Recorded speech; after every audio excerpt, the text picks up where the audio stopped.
हमें ओपन चुनौती अगर ये दे रहे हैं तो निशा भगत ना आटी जानती है ना पार्टी जानती है, एक ही बात जानती है, आदिवासी इस देश का प्रथम नागरिक है और आदिवासी एक ब्रांड है। कि हमें ठगने का और छलने का काम ना करें, नहीं तो यहाँ से दिल्ली तक हम सरकार हिलाने का काम कर सकते हैं। जब तक हम जिंदा हैं किसी के बाप से ये आदिवासी बेटी नहीं डरती। अगर ये आदिवासी समुदाय अगर तिवारी महतो को बाप बाप ना करवा दिया तो ये आदिवासी बेटी ये झारखंड छोड़ देगी। तो केंद्र की सरकार को और वर्तमान की सरकार को ये चेताने का काम और ये उलगुलान करने आई हूँ कि आने वाला समय में 2400 जिला में पूरे झारखंड में ये उलगुलान देखने को मिलेगा।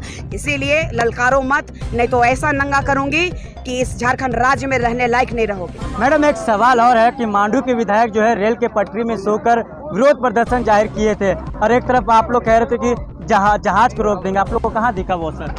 एगो बात बताइए, वो बुड़बक विधायक को बोलिए कि विधायक जो बना है ना आदिवासियों के ही वोट से बना है।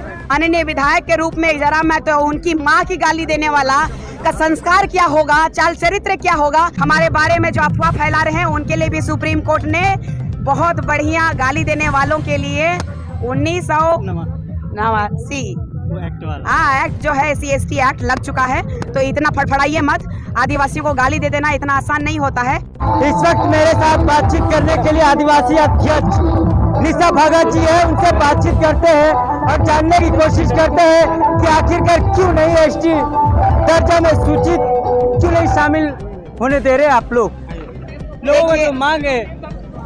देखिए, इस संविधान के तहत अपनी बातों को लोग रख सकते हैं लेकिन असंवैधानिक तरीके से नहीं। आपने देखा होगा कि कई कुर्मियों के ऊपर अभी FIR दर्ज हुआ है। देखना यह है केंद्र की सरकार को कि कितनी जल्दी मुस्तैदी से कुर्मियों की गिरफ्तारी होती है जो भारतीय राजस्व को नुकसान पहुंचाने का कार्य किए हैं।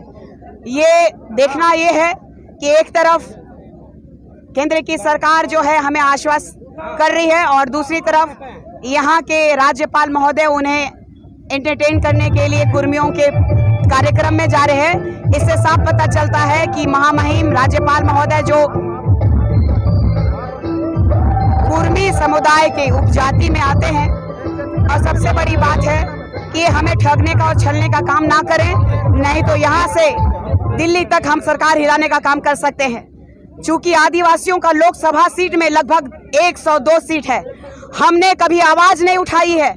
हम अपने मिनिमम रिसोर्सेस में जीने वाले वो आदिवासी समुदाय के लोग हैं जो इस देश का मालिक होने के बावजूद आज हम अंतिम पायदान में हैं।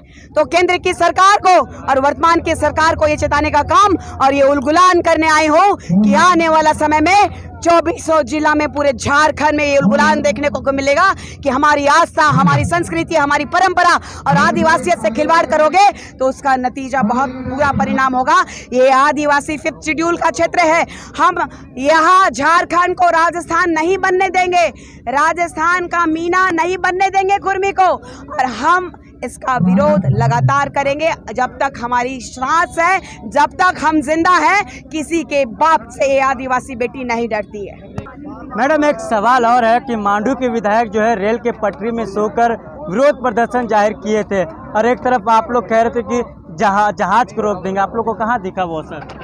एगो बात बताइए, वो बुड़बक विधायक को बोलिए कि विधायक जो बना है ना आदिवासियों के ही वोट से बना है, और जो जयराम महतो को जो अपने ही जाति के आदमी जो कि माननीय विधायक के रूप में जयराम महतो उनकी माँ की गाली देने वाला का संस्कार क्या होगा, चाल चरित्र क्या होगा। अगर ये आदिवासी समुदाय अगर तिवारी महतो को बाप बाप ना करवा दिया तो ये आदिवासी बेटी ये झारखंड छोड़ देगी। अच्छा, राज्य के मुख्यमंत्री आदिवासी और देश के प्रधानमंत्री भी आदिवासी, फिर आखिरकार आदिवासी को ही क्यों सड़क पर उतरना पड़ा? जानकारी ले लीजिए, देश के प्रधानमंत्री आदरणीय नरेंद्र मोदी जी हैं और इस देश की प्रथम नागरिक के रूप में संविधान में हमारी रूढ़िवादी परंपरा को मानने वाली बेटी महामहिम द्रौपदी मुर्मू जी हैं। और सबसे बड़ी बात है कि यही तो खेला है, एक तरफ बीजेपी गंगवार जी को कुर्मियों के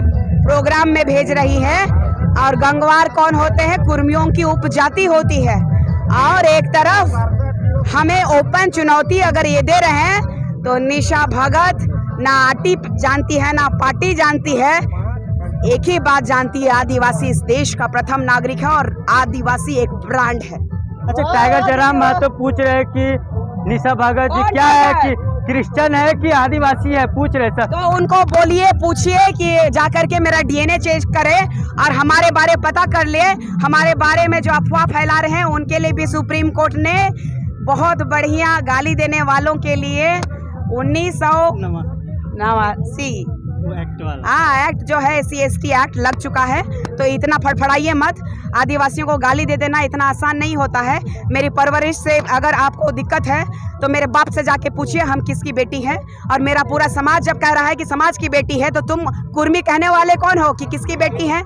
अनर्गल हमारे बारे में जो बातें फैला करके, आप देखिए ना, आप तो कहते हैं कि आपके पिताजी झारखंड के आंदोलनकारी हैं, मेरे पिताजी भी झारखंड के आंदोलनकारी हैं, लेकिन आपको बता दे रही हूँ, सच्चाई मैं भी जानती हूँ कि हिंदू मुस्लिम का राइट जो हुआ था, उसके बाद जब घर लौट रहे थे तो क्या हुआ था, कहानी बाद में बताऊंगी। इसीलिए इतना छेड़िएगा नहीं, आदिवासियों को कमजोर मत समझिएगा। आप PhD होल्डर और बहुत पढ़ा लिखा अपने आप को समझते हैं, तो ये श्रीमती लिखते हैं सुश्री को, तो हमारा पति भी खड़ा करके देख लो जयराम महतो। अगर तुम सही हुए कि हम शादीशुदा और अगर क्रिश्चियन है, तो ये देश छोड़ दूंगी, ये दुनिया छोड़ दूंगी, आदिवासी बेटी कहलाना छोड़ दूंगी। इसीलिए ललकारो मत, नहीं तो ऐसा नंगा करूंगी कि इस झारखंड राज्य में रहने लायक नहीं रहोगे।